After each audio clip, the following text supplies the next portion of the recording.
Radio Publique Africaine.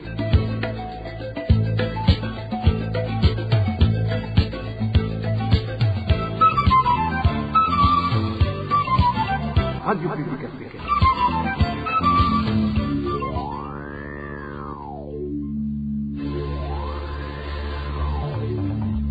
C'est le moment de suivre le journal parlé en français.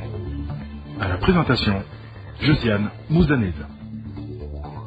Au sommaire de cette édition, les organisations Ligiteka et King Umurundi Freedom Alert.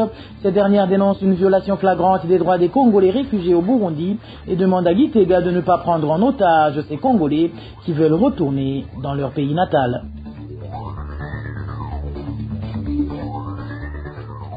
L'usine Fomi dément les déclarations du ministre des Finances affirmant qu'il a produit des engrais au-delà des quantités prévues au contrat. Lors d'une conférence de presse animée ce 31 décembre 2025, son directeur adjoint a assuré que les volumes supplémentaires ont été expressément demandés par le gouvernement, justifiant ainsi la déclaration de paiement. Vous le suivrez dans ce journal. Dans ce journal, vous suivrez également la rétrospective réfugiés. Et vers la fin de cette édition, on vous présentera comme à l'accoutumée le mini-magazine au cœur de la société qui reviendra aujourd'hui sur l'impact économique des croisades régulièrement organisées par la famille du chef de l'État à la fin de chaque année. Voilà pour les grandes articulations. Bien le bonsoir sur vous, mesdames et messieurs. Tout de suite, le développement de ces titres.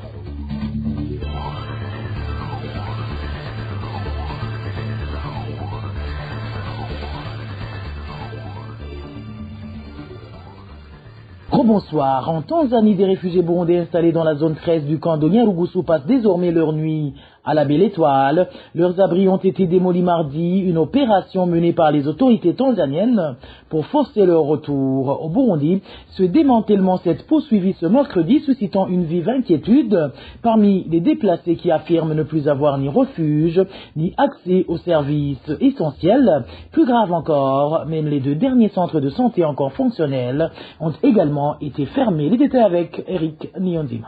Depuis hier soir et jusqu'à présent, des policiers tanzaniens appuyés par les Basungusungu chargés de la sécurité procèdent à la démolition des maisons des réfugiés burundais d'Aruka de Nyarugusu en Tanzanie.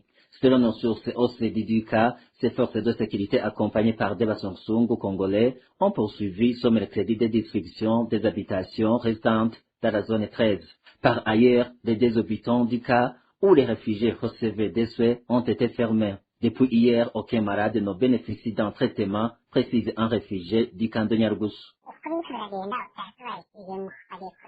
L'opération s'est poursuivie dès le matin car hier, ils n'avaient pas pu démolir toutes les maisons. La nuit était déjà tombée. Ce matin donc, ils ont repris très tôt. La police est venue armée de fusils et de grenades lacrymogènes.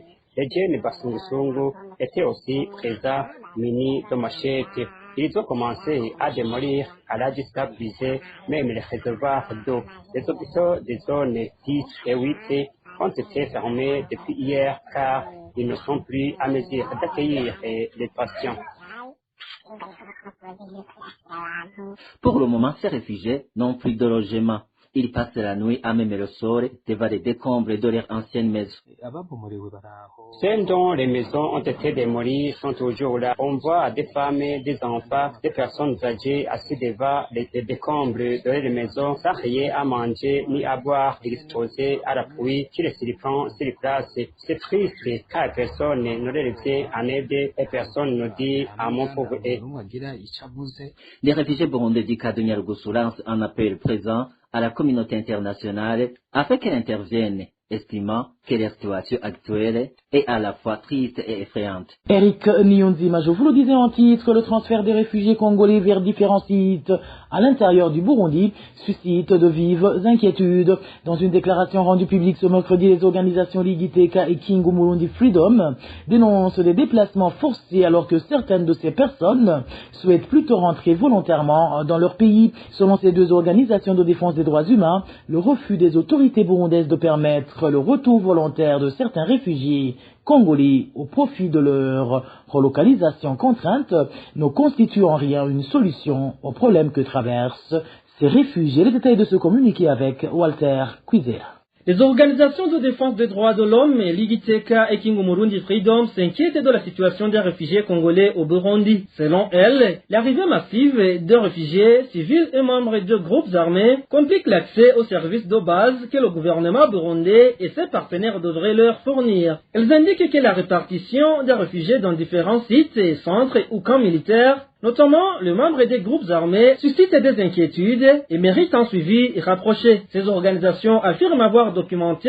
la situation humanitaire des Congolais ayant fui la crise dans l'est de la RDC après la prise de la ville de Uvira par l'AFC M23 et Twirwaneho. Selon elles, certaines pratiques inquiètent. Lors des transferts depuis les centres de transit vers le site de Busumo et d'autres sites, des réfugiés auraient été brutalisés pour monter dans les véhicules alors qu'ils souhaitaient retourner chez eux. À ce jour, les réclamations restent sans réponse sur les sites de Busumo. Elle rapporte également que des incidents ont été signalés, avec notamment un policier grièvement blessé, obligeant l'intervention du gouverneur de la province de Buhumuza pour calmer la situation. Les organisations appellent le gouvernement du Burundi et la communauté internationale à prendre en compte que l'ultimatum donné aux réfugiés n'est pas une solution pour ceux qui réclament leurs droits fondamentaux. Elle suggère d'ouvrir le dialogue entre les autorités des deux pays pour organiser le rapatriement des réfugiés volontaires, d'accélérer les procédures pour faciliter leur retour dans le respect de la Convention de Genève, des instruments internationaux et de la Constitution burundaise. Elle demande également au gouvernement de continuer à assister tous les réfugiés sur son territoire, en particulier les nouveaux arrivants les plus vulnérables. Selon elle, l'Union européenne, l'ONU et les autres partenaires doivent soutenir le gouvernement et ses partenaires afin de garantir la protection des réfugiés et trouver une solution rapide et sécurisée pour ceux qui souhaitent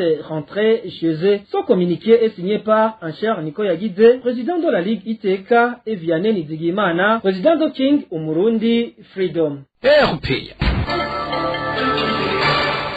L'usine FOMI dément les récentes déclarations du ministre en charge des finances publiques, selon lesquelles elle produirait des quantités d'engrais supérieures à celles prévues dans le contrat qui la lie à l'État burundais. Lors d'une conférence de presse tenue ce 31 décembre 2025, le directeur adjoint de l'usine FOMI, Hermenegilde Manyange, a affirmé que les volumes supplémentaires évoqués ont été expressément demandés par le gouvernement, ce qui justifie selon lui la revendication de paiement formulée par l'entreprise. Suivez plutôt Hermenegilde Manyange, il est le directeur adjoint de l'usine FOMI. Amasezerano FOMI igiranira na leta buri sizeni y'irima haba harimwo ibiharuro fatiro mu matoni.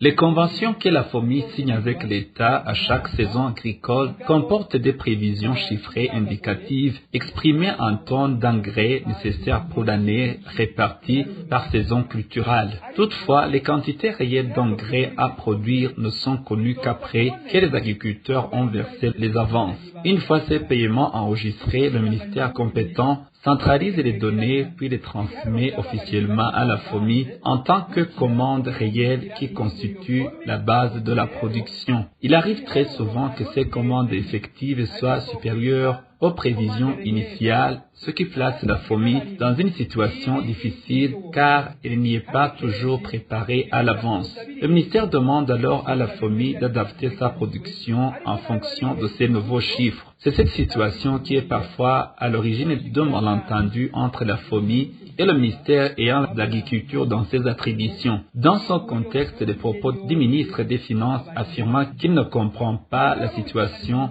sont surprenants car le mécanisme est pourtant clair. Si la FOMI produit des quantités d'engrais supérieures aux prévisions, c'est parce qu'elle y est formellement invitée par le ministère de l'Agriculture. Elle ne prend pas cette initiative de sa propre volonté. La FOMI est donc en droit de réclamer le paiement correspondant puisque ces ajustements sont faits dans le cadre contractuel et sur instruction de l'autorité de tutelle.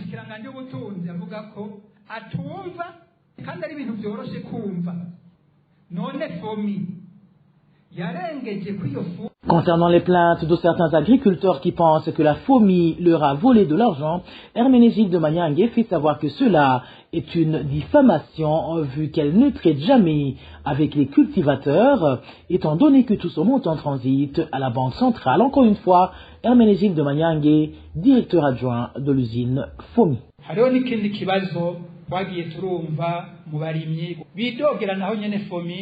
ngo bararishe amahera yabo hakaba hariho abatararonka.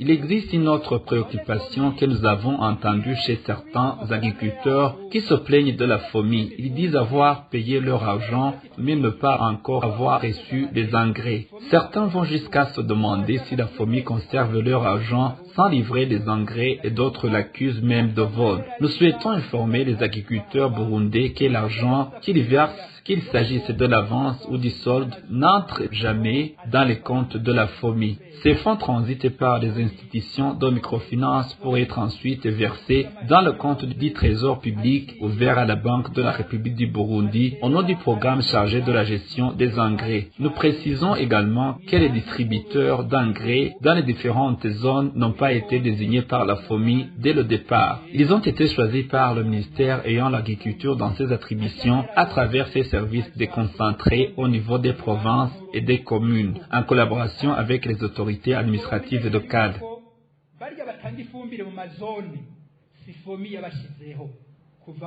C'était Herménégilde Magnangue, directeur adjoint de l'usine FOMI. Dans l'entretemps, les grognes des cultivateurs s'intensifient. Dans la zone Lusaka, commune Nyabihanga, province d'Itega, la pénurie persistante d'engrais chimiques continue d'entraver les activités agricoles.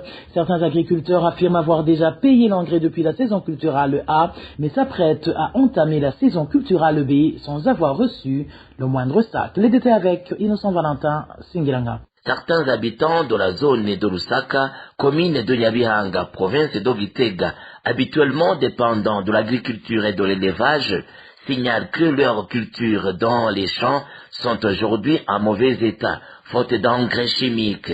L'un de ces habitants explique avoir payé l'engrais depuis le début de la saison culturelle A, mais qu'ils sont toujours dans l'attente et désormais très inquiets. Nous, habitants de la commune de Nyabihanga, rencontrons de graves difficultés. D'abord, l'impossibilité de nous procurer de l'engrais chimique pour les cultures. La saison culturelle A commence au mois de septembre, quand les pluies sont abondantes. Nous avons réglé l'intégralité du prix du fumier et n'avons aucune dette.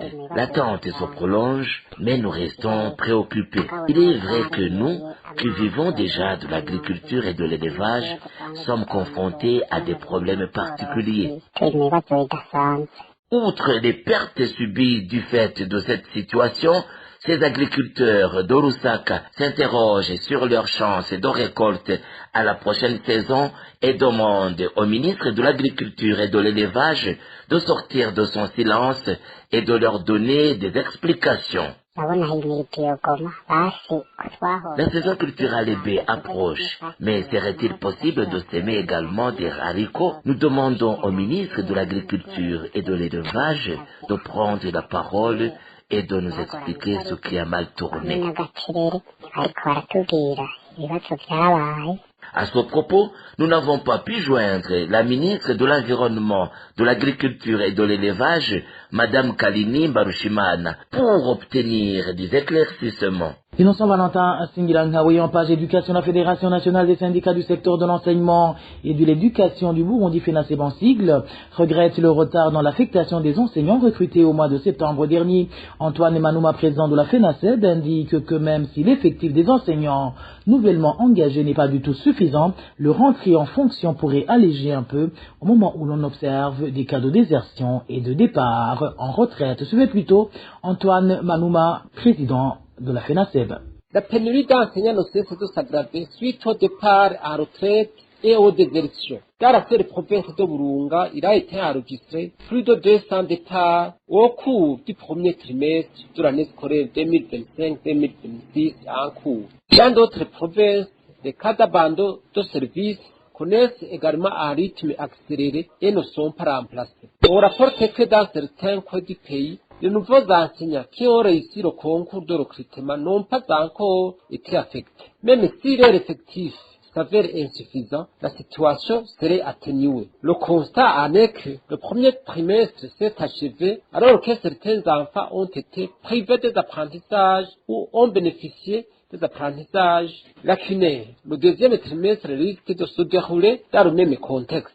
il s'agit de la violation du droit à l'éducation. Nous demandons au gouvernement de ne pas continuer à prendre à la légère la question de la carence d'enseignants, car la vision continuellement prônée deviendrait une illusion si les enfants sont privés des enseignements de qualité susceptibles de doter à la nation des intellectuels compétents. Parlant à présent en gouvernance, les dirigeants de la nation investis de responsabilités à tous les niveaux sont appelés à exercer leurs charges dans un esprit de service en plaçant résolument l'intérêt supérieur du pays au-dessus de toute considération personnelle. Cet appel a été lancé par l'abbé Dieudonné Nibidzi lors d'une prière de la célébration d'Action de grâce tenue le 30 décembre 2025 à l'initiative de la famille du chef de l'État. Dans son exhortation, le père Nibidzi a invité les autorités du pays à engager les réformes nécessaires afin que le Burundi s'achemine vers le développement et la paix durable tant espérée par le peuple burundais. Suivi.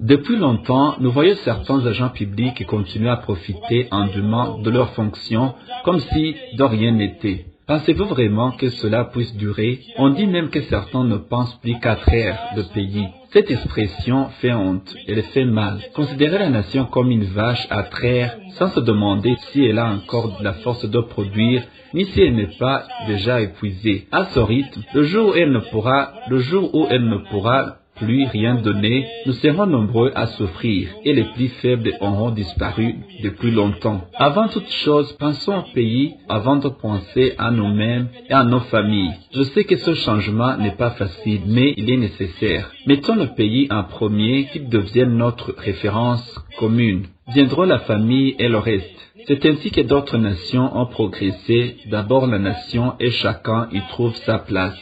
Mais dites-nous, à nous les plus simples, ce que signifie concrètement un pays développé. Qu'est-ce que cela veut dire pour une grand-mère? Qu'est-ce que cela signifie dans un foyer, sur une colline, dans un village? Nous voulons savoir ce que nous attendons et jusqu'où nous voulons aller.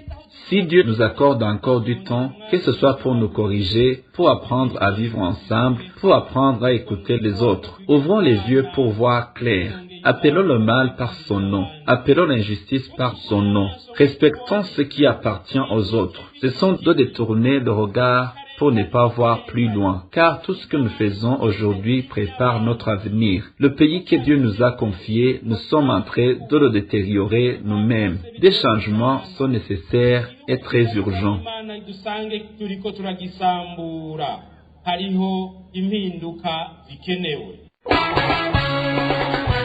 Rétrospective de cette année, rubrique réfugiés.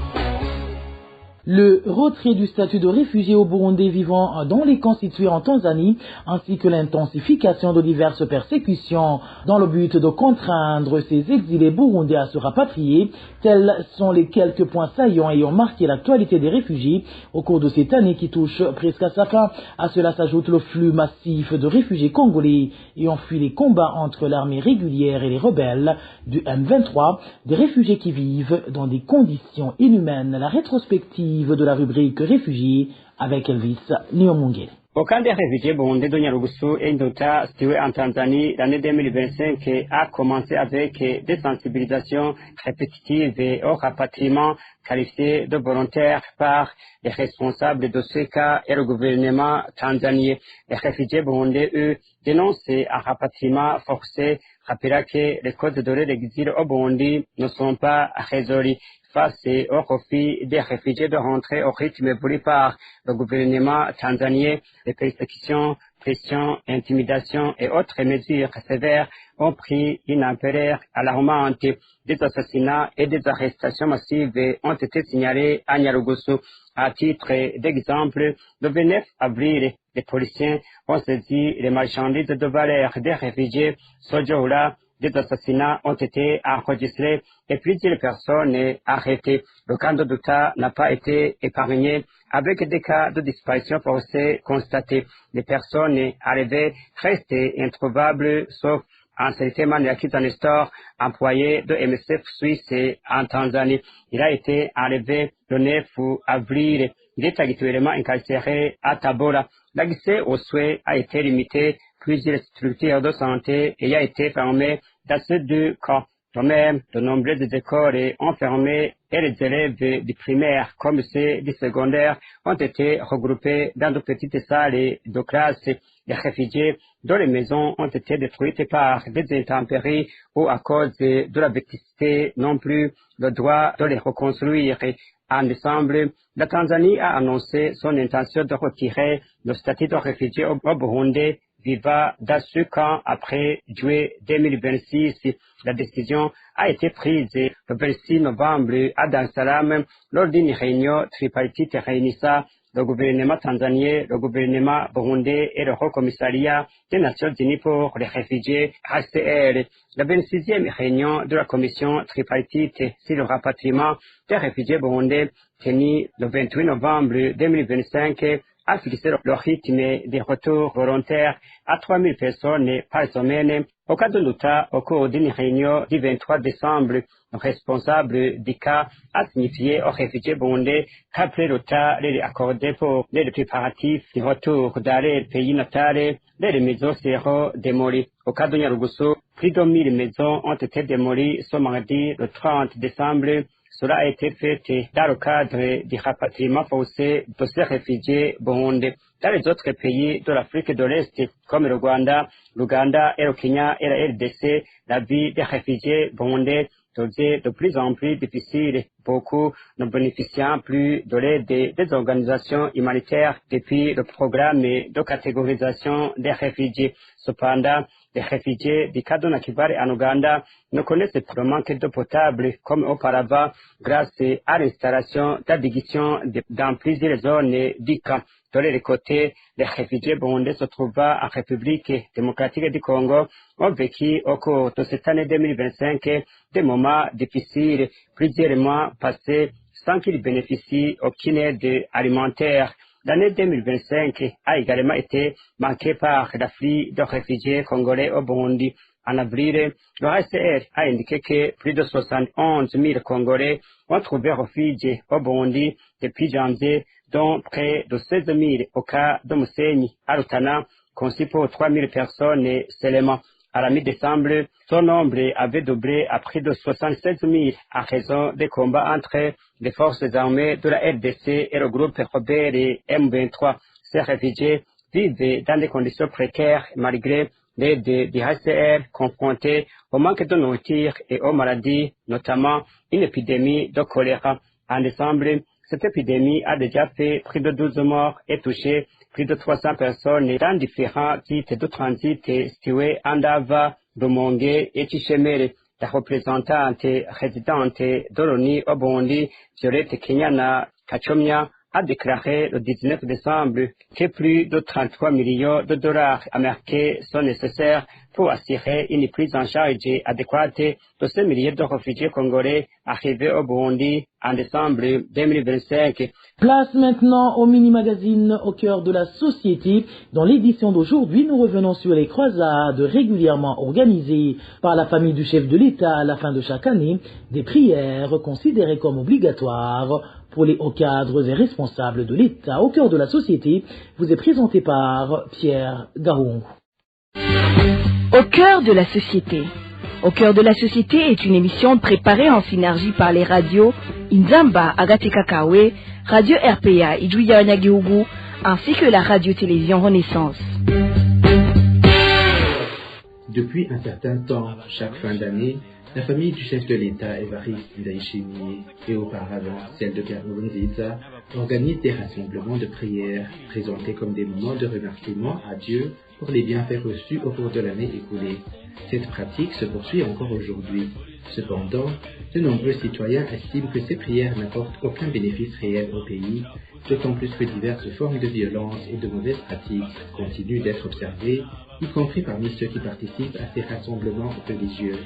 Vous suivrez également la position du mouvement Mapurundi Buhire, qui affirme que ce type de comportement est caractéristique des pays où les dirigeants ne rendent pas service à la population. Bienvenue à tous dans cette émission au cœur de la société qui vous est présentée par Pierre Garoung.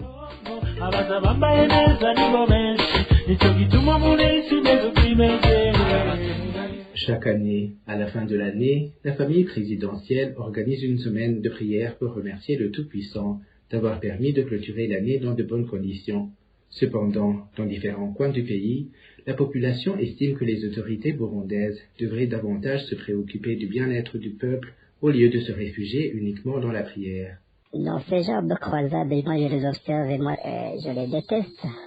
Parce que c'est une façon de distraire les gens autour d'une activité qui n'apporte rien comme solution au problème de la population. C'est comme ça que je conçois ces histoires de croisades. Ils passent du temps et 3 ou 4 jours à passer sur un stade avec une mobilisation de personnes, de toute une série de personnes, les moyens humains, les moyens matériels, juste pour distraire les gens autour d'une activité qui n'apporte rien comme solution aux problèmes réels de la population.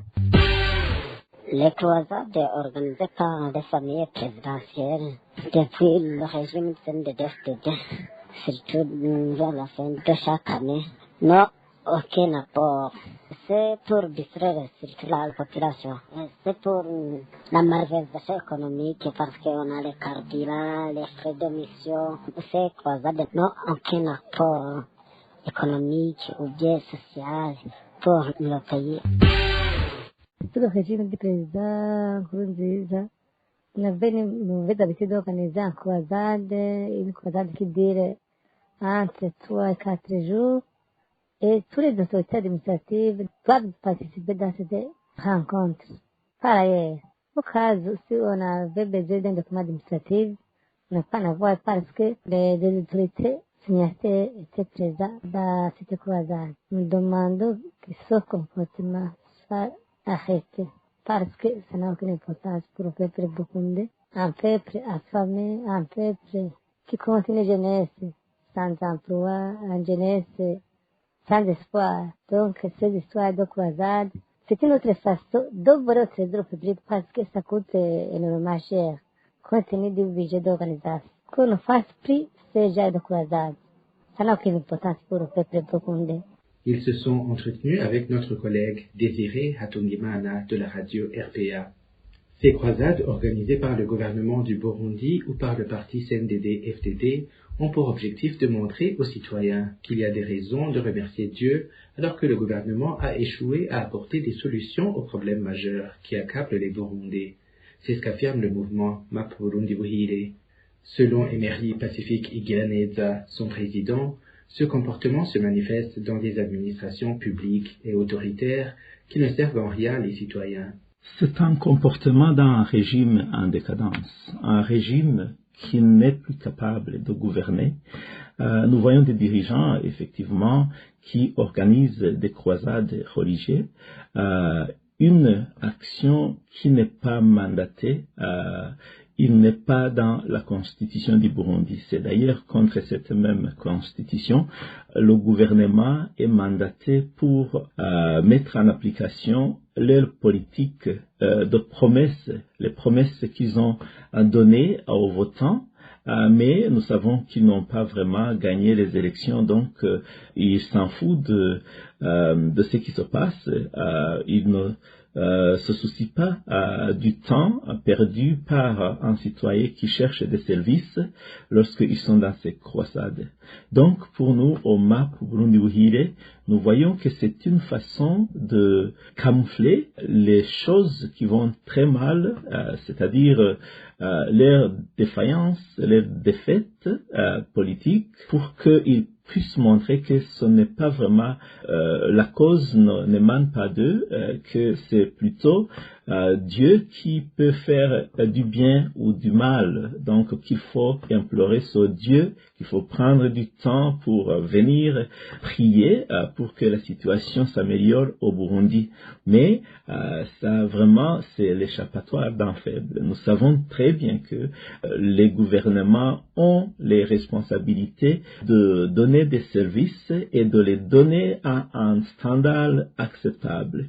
Mais au Burundi, parce qu'il n'y a plus rien qui marche, il n'y a pas de carburant, il n'y a pas de services nécessaires, l'électricité, l'eau et beaucoup d'autres besoins de base.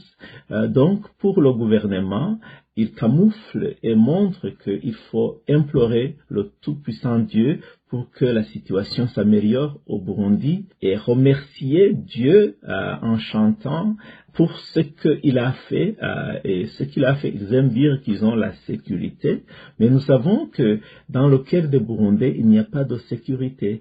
C'est vraiment la violation tout d'abord de la constitution du Burundi.